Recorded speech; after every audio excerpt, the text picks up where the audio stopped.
शादी का घर है, 100 काम पड़े हैं और तू मुझे अपने पास बैठने के लिए बोल रही है।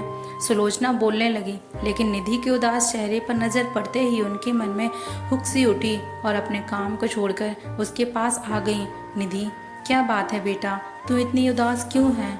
तुम मम्मी, अजीब सी घबराहट हो रही है। मैं उन अजनबियों के साथ कैसे रहूँगी? क्या उनके साथ मैं अपना तालमेल बैठा पाऊँगी? क्या मैं उनके परिवार का हिस्सा बन पाऊँगी? बहुत से उल्टे सीधे ख्याल मन में आ रहे हैं। दरअसल निधि की सगाई के 1 महीने बाद ही उसकी शादी थी, इसलिए निधि को लड़की और उसके घर वालों को जानने का मौका नहीं मिला।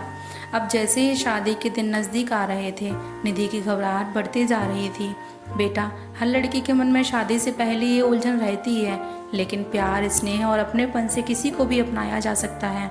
वैसे तुझे घबराने या डरने की ज़रूरत नहीं है। तेरे ससुराल वाले बहुत अच्छे हैं, लेकिन मम्मी, अनजान लोगों के बीच में कैसे?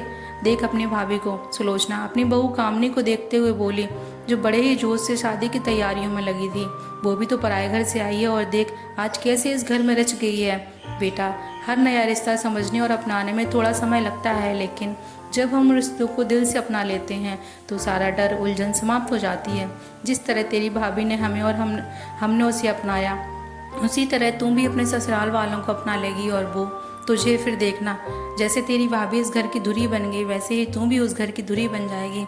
मम्मी जी, आप यहाँ हैं? वहाँ पापा जी आपको ढूंढ रहे हैं। कामनी बोली, जाती हूँ बेटा, थोड़ी देर तू निधि के पास बैठ। माँ थी, समझ सकती थी बेटी के अशांत मन की व्यथा। जी मम्मी जी, क्या हुआ निधि भाभी?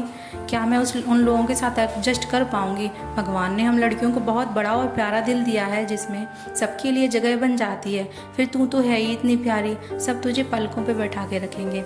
निधि, ससुराल गेंदा फूल के जैसा होता है। जैसे गेंदे के फूल में अलग अलग पंखुड़ियाँ मिलकर फूल बनाती हैं, उसी तरह ससुराल में कई रिश्ते होते हैं जो मजबूती से एक दूसरे के साथ बंधे होते हैं, और यही रिश्ते मिलकर परिवार बनाते हैं। भाभी, सच बताना, क्या आप दिल से हमें और हमारे परिवार को अपना चुकी हैं? क्या आपको कभी मायके की कमी नहीं करती? निधि अभी भी कसम में थी। निधि, मायके की कमी हर लड़की को करती है, पर जब उन रिश्तों में ही हम अपने मम्मी पापा, भाई बहन खोज लेते हैं, फिर यही रिश्ते उनके जीवन का हिस्सा बन जाते हैं। निधि के होंठों पर हल्की सी मुस्कान छा गई, लेकिन कामनी जानती थी वो और सासू माँ उसे कितना भी समझा ले, पर निधि के मन का डर ससुराल जाकर धीरे धीरे ही खत्म होगा।